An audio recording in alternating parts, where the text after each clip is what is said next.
الحمدللہ رب العالمین والصلاة والسلام علی سید الانبیاء والمرسلین اما بعد لہ ما فی السماوات و ما فی الارض، اسی کا ہے جو کچھ آسمانوں میں ہے اور جو زمین میں۔ اللہ تبارک و تعالی ہی اس کائنات کا خالق ہے، وہی مالک ہے۔ انسان کے پاس جو بھی اختیارات ہیں وہ اللہ تبارک و تعالی کے دیے ہوئے ہیں۔ کل اختیار کا مالک اللہ تبارک و تعالی ہے، کیونکہ اس کی ذات کو فنا نہیں ہے۔ انسان چونکہ فانی ہے، اس لیے اس کے اختیارات جو ہیں وہ بھی فانی ہیں۔ جب انسان چلا جاتا ہے تو اس کے اختیارات بھی ختم ہو جاتے ہیں۔ انسان خود بھی اللہ تبارک و تعالیٰ کی اس دنیا میں ایک امانت ہے۔ اس کے بعد جو کچھ بھی ہے وہ بھی اللہ تبارک و تعالیٰ کی امانت ہے، جب چاہے وہ چھین کر لے جائے۔ نبی صلی اللہ علیہ وسلم کا بیٹا حضرت ابراہیم ابھی عمر 12 یا 13 ماہ کی ہے تو ان کی روح پرواز کر گئی۔ تو نبی صلی اللہ علیہ وسلم نے بیٹے کو یوں ہاتھوں پر اٹھایا ہوا ہے اور آپ فرما رہے ہیں کہ اے ابراہیم ان العین تدمع والقلب یحزن ولا نقول الا ما یرضی ربنا۔ آنکھوں سے آنسو جاری ہیں، فرما رہے ہیں کہ بیٹا دل پریشان تو بہت ہے، لیکن زبان سے میں وہی کچھ کہوں گا جس پر میرا اللہ راضی ہے۔ انا للہ و انا الیہ راجعون، کہ ہر چیز اللہ کی دی ہوئی ہے اور ہر چیز نے اللہ کی طرف لوٹ کر جانا ہے۔ ہم بعض اوقات بزرگوں کو بھی بدنام کر دیتے ہیں۔ کوئی کہتا ہے کہ فلاں بزرگ نے موت کے فرشتے سے روحیں چھین لی، کوئی کہتا ہے کہ فلاں پیر صاحب نے 12 سال کے بعد ایک ڈوبی ہوئی بارات کو دوبارہ نکالا اور زندہ کیا۔ موت و حیات کا مالک تو اللہ تبارک و تعالیٰ کی ذات ہے، انسان کے پاس تو اس کا کوئی اختیار بھی نہیں۔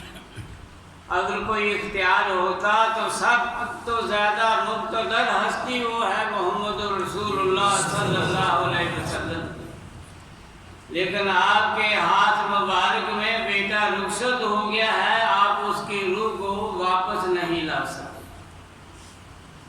اگر دیکھا جائے تو انسان تو ہے ہی بے بس۔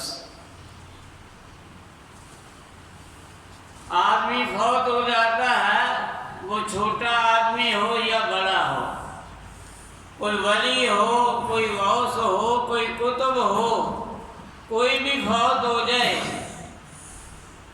فوت ہونے کے بعد اس کے کپڑے کون اتارتا ہے؟ ایک زندہ انسان۔ پھر اٹھا کر اس کو بھٹے پر لٹا دیتے ہیں، کون ہے لٹانے والے؟ وہ بھی زندہ انسان۔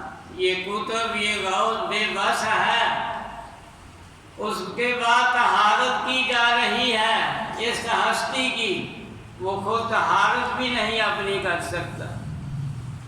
اس کے بعد غسل دیا جا رہا ہے، اس میں غسل کرنے کی بھی اس وقت طاقت نہیں، غسل بھی کوئی اور زندہ آدمی دے رہا ہے۔ تو جب یہ اتنا بے بس ہے، حرکت بھی نہیں کر سکتا، تو یہ کس قدر نادانی ہے ہماری کہ کو قبر میں دفنا کر کئی من مٹی ڈال دیں گے تو اب ہم کہیں گے کہ یہ جو ہے یہ ہماری قسمت کا مالک ہے۔ اللہ تبارک و تعالیٰ نے انسان کی بے بسی کی تصویر کھینچی ہے ایک کھجور کے ذریعے۔ کتنی کھجوریں ہم روز کھاتے ہیں، لیکن شاید کھجور جو ہمیں سبق دیتی ہے اس کا ہمیں علم نہیں۔ اللہ تبارک و تعالیٰ فرماتے ہیں کہ لا یملکون من قطمیر،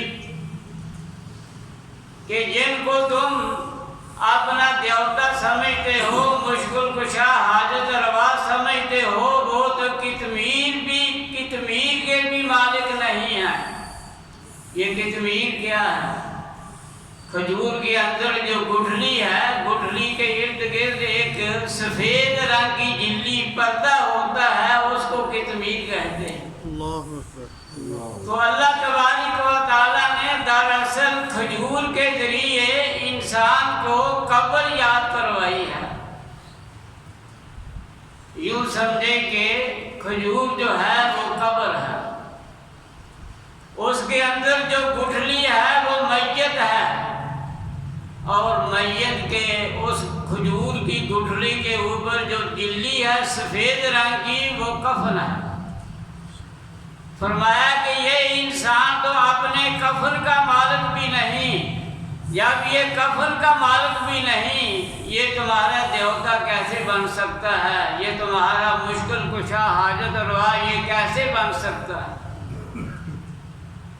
اصل اختیارات کا مالک ہے وہ صرف اللہ تبارک و تعالیٰ کی ذات ہے۔ اس لیے اللہ تعالیٰ فرماتے ہیں سیروا فی الارض فانظروا کیف کان عاقبۃ المجرمین، کیا انسان دولت پر گھمنڈ نہ کر، ان محلات پر گھمنڈ نہ کر، ان کوٹھیوں پر گھمنڈ نہ کر، زمین میں سفر کر کے دیکھو کہ کتنے کتنے محلات کھڑے ہیں لیکن ان میں رہنے والا کوئی بھی نہیں۔ میلوں میں محلات قائم کھڑے ہوں گے، کھنڈرات ہی کھنڈرات نظر آئیں گے، ان میں کتے بلے تو رہتے ہوں گے لیکن انسان کوئی نہیں رہتا ہوگا۔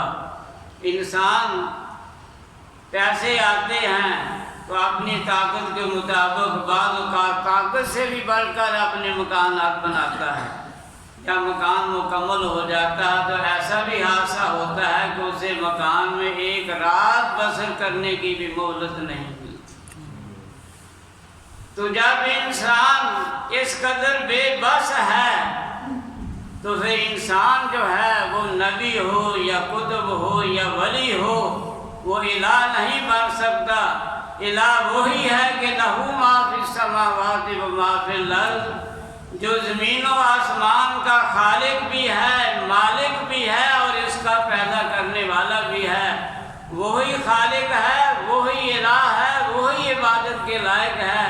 ہمیں اسی کی عبادت کرنی چاہیے، اس کے علاوہ کسی کی عبادت نہیں کرنی چاہیے۔ اللہ تبارک و تعالی ہمیں عمل کی اور سمجھ کی توفیق عطا فرمائے۔